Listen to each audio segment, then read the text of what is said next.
ಆತ್ಮೀಯ ಬಂಧುಗಳೇ, ಶ್ರೀಮದ್ ಭಗವದ್ಗೀತೆ ತತ್ವ ವಿವೇಚನಿ ಟೀಕಾ ಅಧ್ಯಾಯ 5 ಕರ್ಮ ಸನ್ಯಾಸ ಯೋಗ.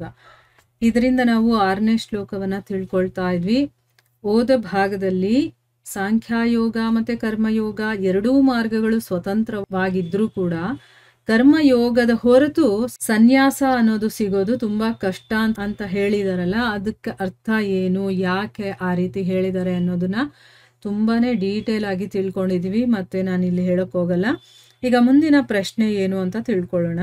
ಇಲ್ಲಿ ಮುನಿಹಿ ಅನ್ನುವಂಥ ವಿಶೇಷಣದ ಜೊತೆ ಯೋಗಯುಕ್ತ ಅನ್ನುವಂಥ ಪ್ರಯೋಗವನ್ನ ಯಾರಿಗೋಸ್ಕರ ಮಾಡಿದ್ದಾರೆ, ಯಾರ ಬಗ್ಗೆ ಇಲ್ಲಿ ಹೇಳ್ತಾ ಇರೋದು, ಮತ್ತೆ ಅವನು ಪರಬ್ರಹ್ಮ ಪರಮಾತ್ಮನನ್ನ ಶೀಘ್ರವಾಗಿ ಹೇಗೆ ಪಡಿತಾನೆ ಅನ್ನೋದು ಪ್ರಶ್ನೆ. ಉತ್ತರ ಏನಪ್ಪಾ ಅಂದ್ರೆ, ಯಾರು ಎಲ್ಲವನ್ನೂ ಕೂಡ ಭಗವಂತಾನೇ ಅಂತ ತಿಳ್ಕೊಂಡು ಸಿದ್ಧಿ ಮತ್ತೆ ಅಸಿದ್ಧಿಯಲ್ಲಿ ಸಮಭಾವನೆಯನ್ನ ಇಟ್ಕೊಂಡು ಆಸಕ್ತಿ ಮತ್ತೆ ಫಲೇಚ್ಛೆ, ಫಲ ಬೇಕು ಅನ್ನುವಂಥ ಇಚ್ಛೆಯನ್ನೂ ಕೂಡ ತ್ಯಾಗ ಮಾಡಿ ಭಗವಂತನ ಆಜ್ಞೆಗೆ ಅನುಸಾರವಾಗಿ ಎಲ್ಲ ಕರ್ತವ್ಯ ಕರ್ಮಗಳನ್ನು ಕೂಡ ಆಚರಣೆ ಮಾಡ್ತಾನೋ. ಇಲ್ಲಿ ಭಗವಂತನ ಆಜ್ಞೆಗೆ ಅನುಸಾರವಾಗಿ ಅಂತ ನಮಗೆ ಹೆಂಗ್ ಗೊತ್ತಾಗುತ್ತೆ? ಭಗವಂತ ಹೇಳಿದಾನೆ ಆ ರೀತಿನೇ ನಾವು ಮಾಡಬೇಕು ಅಂದ್ರೆ ಧರ್ಮ ಗ್ರಂಥಗಳಿರೋದು ಅದಕ್ಕೇನೆ. ಭಗವಂತ ಅದರಲ್ಲಿ ಎಲ್ಲ ಹೇಳಿದಾನೆ. ಯಾವ ಆಶ್ರಮದವರು, ಯಾವ ವರ್ಣದವರು ಏನೇನೆಲ್ಲ ಕೆಲಸ ಮಾಡಬೇಕು, ಅವ್ರ ಕರ್ತವ್ಯ ಕರ್ಮಗಳೇನು ಅಂತ ಭಗವದ್ಗೀತೆನಲ್ಲೂ ಹೇಳಿದಾನೆ. ಭಾಗವತ, ಈ ರೀತಿ ಬೇಕಾದಷ್ಟು ಧರ್ಮ ಗ್ರಂಥಗಳಿದೆಯಲ್ಲ, ಅದರಲ್ಲೆಲ್ಲ ಹೇಳಿದಾನೆ. ಆ ಭಗವಂತನ ಆಜ್ಞೆಗೆ ಅನುಸಾರವಾಗಿ ಎಲ್ಲ ಕರ್ತವ್ಯ ಕರ್ಮಗಳನ್ನು ಆಚರಣೆ ಮಾಡ್ತಾನೋ.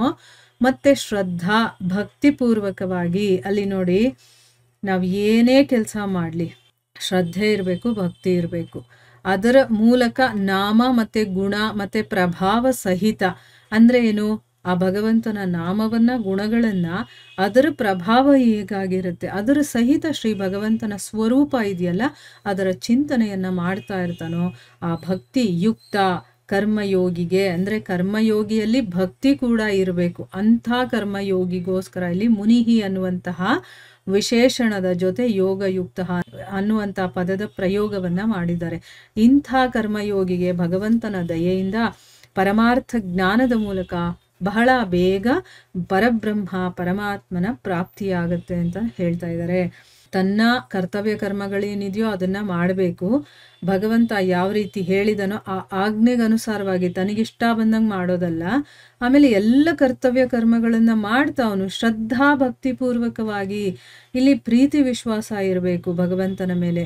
ಆ ಒಂದು ಶ್ರದ್ಧಾ ಭಕ್ತಿಯಿಂದ ಭಗವಂತನ ನಾಮ ಗುಣಗಾನ, ಆಮೇಲೆ ಆ ಭಗವಂತನ ಶಕ್ತಿ ಏನಿದೆಯೋ ಅದರ ಪ್ರಭಾವ ಸಹಿತವಾಗಿ, ಈಗ ನಾಮ ಗುಣಕ್ಕೆ ಏನೋ ಒಂದು ಪ್ರಭಾವ ಬೀರುತ್ತೆ ಅದು ನಮ್ಮ ಮೇಲೆ ಅಲ್ವಾ, ಅದರ ಸಹಿತವಾಗಿ ಭಗವಂತನ ಸ್ವರೂಪದ ಚಿಂತನೆಯನ್ನ ಮಾಡ್ತಾನೋ. ಆ ಭಕ್ತಿ ಯುಕ್ತನಾದಂತಹ ಕರ್ಮಯೋಗಿಗಾಗಿ ಅಂತ ಯೋಗಿಗೆ ಮುನಿಹಿ ಅನ್ನುವಂಥ ವಿಶೇಷಣದ ಜೊತೆ ಯೋಗಯುಕ್ತ ಅನ್ನುವಂಥ ಪದದ ಪ್ರಯೋಗವನ್ನ ಮಾಡಿದ್ದಾರೆ. ಇಂಥವರಿಗೆ ಬೇಗ ಭಗವಂತ ಸಿಗ್ತಾನೆ ಅನ್ನೋದು ಇಲ್ಲಿ ಹೇಳ್ತಾ ಇರುವಂಥದ್ದು. ಇನ್ನು ಮುಂದಿನ ಪ್ರಶ್ನೆ ಏನು ಅಂತಂದ್ರೆ, ಇಲ್ಲಿ ಮುನಿಹಿ ಅನ್ನುವಂಥ ಪದದ ಅರ್ಥವನ್ನ ವಾಕ್ ಸಂಯಮಿ ಅಥವಾ ಜಿತೇಂದ್ರಿಯ ಸಾಧಕ ಅಂತ ತಿಳ್ಕೊಂಡ್ರೆ ಏನ್ ತೊಂದರೆ? ಇಲ್ಲಿ ನೀವು ಶ್ರದ್ಧೆ ಭಕ್ತಿಯಿಂದ ನಾಮಗುಣ ಮತ್ತೆ ಪ್ರಭಾವ ಸಹಿತ ಭಗವಂತನ ಸ್ವರೂಪದ ಚಿಂತನೆ ಮಾಡ್ತಾನೋ, ಮತ್ತೆ ತನ್ನ ಕೆಲಸ ಕರ್ತವ್ಯ ಕರ್ಮಗಳನ್ನ ಮಾಡ್ತಾನೋ ಅಂಥವರಿಗೆ ಮುನಿ ಅಂತ ಕರೀತಾರೆ ಅಂತ ಹೇಳಿದಿರಲ್ಲ. ಇದನ್ನ ತನ್ನ ಮಾತನ್ನ ಸಂಯಮದಲ್ಲಿ ಇಟ್ಕೊಂಡಿರುವಂಥವನು ಮತ್ತೆ ತನ್ನ ಇಂದ್ರಿಯಗಳನ್ನ ಗೆದ್ದಿರುವಂಥವನು, ಅವನ ಬಗ್ಗೆ ಇಲ್ಲಿ ಮುನಿಹಿ ಅಂತ ಹೇಳ್ತಾ ಇದ್ದಾರೆ ಅಂತ ಯಾಕೆ ತಿಳ್ಕೋಬಾರ್ದು ಅಂತಂದ್ಬಿಟ್ಟು ಇಲ್ಲಿ ಪ್ರಶ್ನೆ. ಉತ್ತರ ಏನು ಅಂತಂದ್ರೆ, ಭಗವಂತನ ಸ್ವರೂಪದ ಚಿಂತನೆ ಮಾಡುವಂತಹ ಕರ್ಮಯೋಗಿ ಇದಾನಲ್ಲ, ಅಂದ್ರೆ ಭಗವಂತನನ್ನ ಯಾವಾಗ್ಲೂ ಚಿಂತಿಸ್ತಾ ಇರ್ತಾನೆ, ಅವನ ಬಗ್ಗೆನೇ ಅವನು ಯೋಚನೆ ಮಾಡ್ತಾ ಇರ್ತಾನಲ್ಲ, ಅಂಥ ಕರ್ಮಯೋಗಿ ವಾಕ್ ಸಂಯಮಿ ಆಗಿರ್ತಾನೆ ಮತ್ತೆ ಜಿತೇಂದ್ರಿಯ ಆಗೇ ಇರ್ತಾನೆ. ಮೊದಲು ಅವನು ತನ್ನ ಮಾತನ್ನ ಕಂಟ್ರೋಲಲ್ಲೂ ಇಟ್ಕೊಂಡಿರ್ತಾನೆ ಮತ್ತು ತನ್ನ ಇಂದ್ರಿಯಗಳನ್ನು ಕೂಡ ಅವನು ಗೆದ್ದಿರುವಂಥವನು. ಇದರಲ್ಲಿ ಯೋಚನೆ ಮಾಡುವಂಥದ್ದು ಏನೂ ಇಲ್ಲ, ಯಾಕಂದ್ರೆ ಒಬ್ಬ ಭಕ್ತ ಆಲ್ರೆಡಿ ಅವನು ತನ್ನ ಮಾತನ್ನ ಕಂಟ್ರೋಲಲ್ಲಿ ಇಟ್ಕೊಂಡಿರ್ತಾನೆ ಮತ್ತು ಅವನು ತನ್ನ ಇಂದ್ರಿಯಗಳನ್ನ ಗೆದ್ದಿರ್ತಾನೆ ಅಂತ ಅರ್ಥ. ಮುಂದಿನ ಪ್ರಶ್ನೆ ಏನು ಅಂತಂದ್ರೆ, ಬ್ರಹ್ಮ ಅನ್ನುವಂಥ ಶಬ್ದದ ಅರ್ಥ ಸಗುಣ ಪರಮೇಶ್ವರ ಅಂತಾನೋ ಅಥವಾ ನಿರ್ಗುಣ ಪರಮಾತ್ಮ ಅಂತಾನೋ ಅಂತ ಇಲ್ಲಿ ಕೇಳ್ತಾ ಇದ್ದಾರೆ.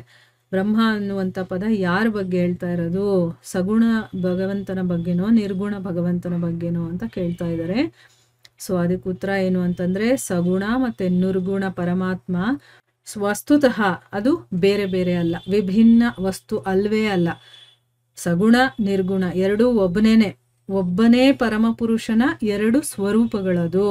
ಅದಕ್ಕೋಸ್ಕರನೇ ಬ್ರಹ್ಮ ಅನ್ನುವಂಥ ಶಬ್ದದ ಅರ್ಥ ಸಗುಣ ಪರಮೇಶ್ವರನೂ ಆಗತ್ತೆ, ನಿರ್ಗುಣ ಪರಮಾತ್ಮ ಅಂತ ಕೂಡ ನಾವು ತಿಳ್ಕೋಬೇಕು. ಎರಡೂ ಕೂಡ ಅಂತ ಯಾಕೆ, ಎರಡೂ ಒಂದೇ ಆಗಿರೋದ್ರಿಂದ ಇಲ್ಲಿ ಬ್ರಹ್ಮ ಅಂದಿದ ತಕ್ಷಣ ಅವನು ಸಗುಣ ನಿರ್ಗುಣ ಎರಡೂ ಆಗಿರುವಂಥವನು ಅಂತ ನಾವು ತಿಳ್ಕೋಬೇಕು ಅಂತ ಇದರ ಅರ್ಥ. ಅಲ್ಲೂ ಕೂಡ ಇದು ಸಗುಣಕ್ಕೆ ಹೇಳಿರೋದು ನಿರ್ಗುಣಕ್ಕೆ ಹೇಳಿರೋದು ಅಂತ ಅಲ್ಲಿ ಕಿತ್ತಾಡಬಾರ್ದು, ಆಯ್ತಾ. ಭಗವಂತ ಎಲ್ಲವೂ ಆಗಿದ್ದಾನೆ, ಅವನೇ ಸಗುಣನೂ ಆಗಿದ್ದಾನೆ ನಿರ್ಗುಣನೂ ಆಗಿದ್ದಾನೆ ಅಂತ ನಾವು ಅರ್ಥ ಮಾಡ್ಕೋಬೇಕು ಅಂತ ಇಲ್ಲಿ ಹೇಳ್ತಾ ಇದ್ದಾರೆ. ಸೊ ಈಗ 6ನೇ ಶ್ಲೋಕ ಸಂಪೂರ್ಣವಾಗಿ ನಮಗೆ ಅರ್ಥ ಆಗಿದೆ ಅಲ್ವಾ. ಇಲ್ಲಿಗೆ ನಾವು ನಿಲ್ಲಿಸೋಣ.